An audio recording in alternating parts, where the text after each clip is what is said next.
Okay, here we go. I wish I could bottle the smell. It's absolutely unbelievable. So what I'm gonna do is I'm gonna check to see how these ribs are looking. It's gonna be hot, so I gotta be careful. But basically, you wanna see and make sure that they pulled away from the bone and that they're but not falling off the bone, okay? Woo! Baby, that's hot. All right, here we go. So pretty good. Can't really see it here. I'm gonna have to hold it up. All right. So here's what I'll do. I'll hold this up. And you wanna see that basically, you wanna see that? See where it almost breaks? Those are done. If you can see that or not. Where it's very, very, very loose. Very loose. So you want to be able to just almost spongy. And those are ready to go. So I'm going to take those off and put them on a pan for now, and then put them back on the grill. I'll be back in a second.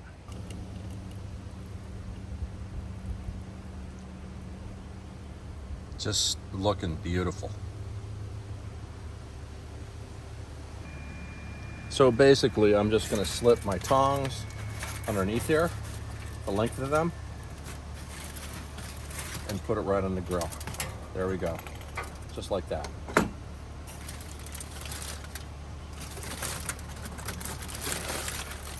Okay.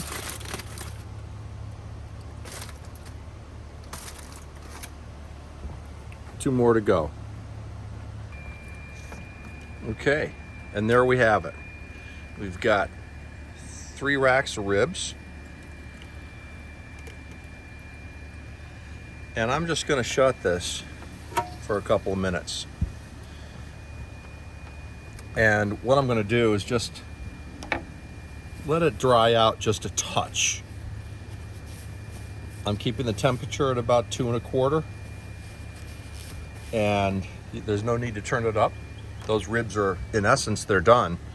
So really what we want to do now is we just want to apply some barbecue sauce to them. And I'm letting them dry out just a touch so there's no moisture to mix with the barbecue sauce that I'm going to put on there. So I'm going to give it about 5 minutes. Okay.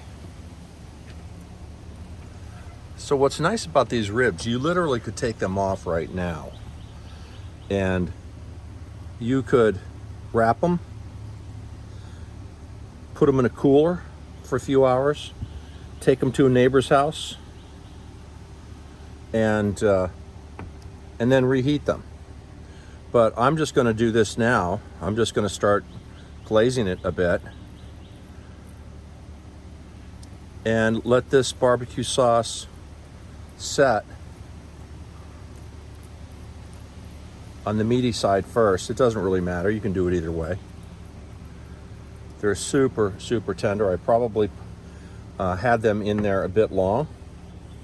I should have checked them at about an hour and a half. You really want to check them to make sure they're not fall off the bone. A lot of people like them when they fall completely off the bone, which I think these are going to be very close to that. But if you're doing competition ribs, you literally want them with a little bit of a bite.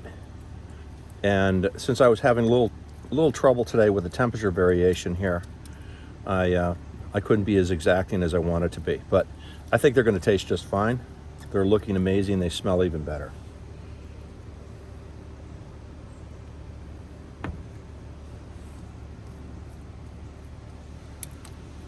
Here we go. Kind of want to mop it on there and just let them cook a bit. There we go. We'll be back in a minute. I'm going to give these about 5 minutes on that side.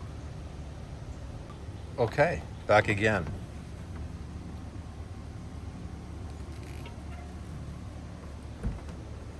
They are looking beautiful. I'm going to turn these.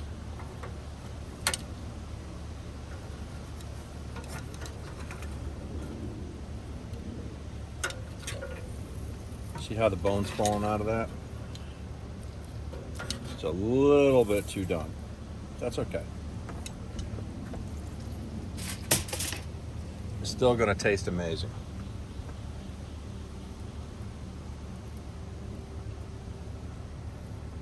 By the way, if you like dry ribs, you can eat these dry.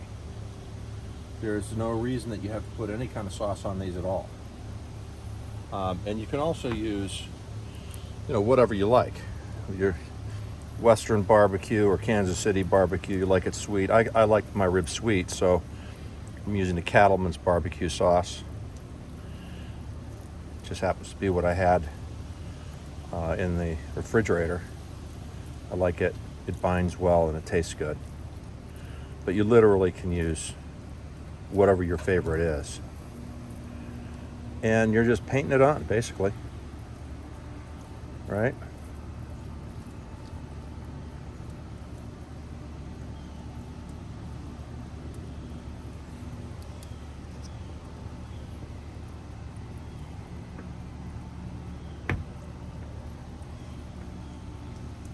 I know there are a lot of purists saying, oh, you should just use a glaze and make it just shiny. And that way you get more of the smoke flavor and less of the barbecue sauce. But I'll tell you what, trust me when I tell you, the hickory that I had in here, buried in this lump coal, you're going to taste that smoke flavor, no problem. I'm going to let that go about 5 minutes on that side as well. See you in a minute. Okay, let's see what we've got. Man, I wish you could smell this. I wish we could bottle that smell.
Wow.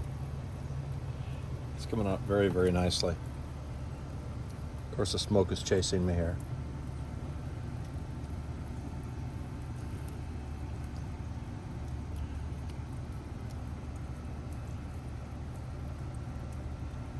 I had a mop, which was really nice, and that's great for when you're using a vinegar-based sauce, because you can just mop it on there and it holds very nicely.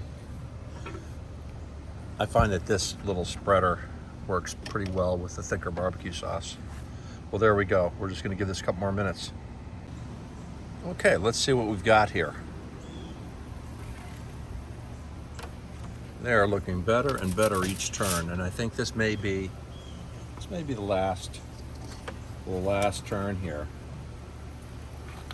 Yeah, that's going to be the last turn for sure.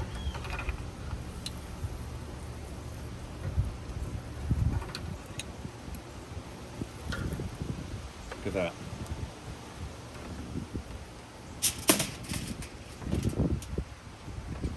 What do you think? Want to come over for some ribs? You don't need that much more on here. So just kind of a little bit of a light shot, get it in between the ribs, between the bones.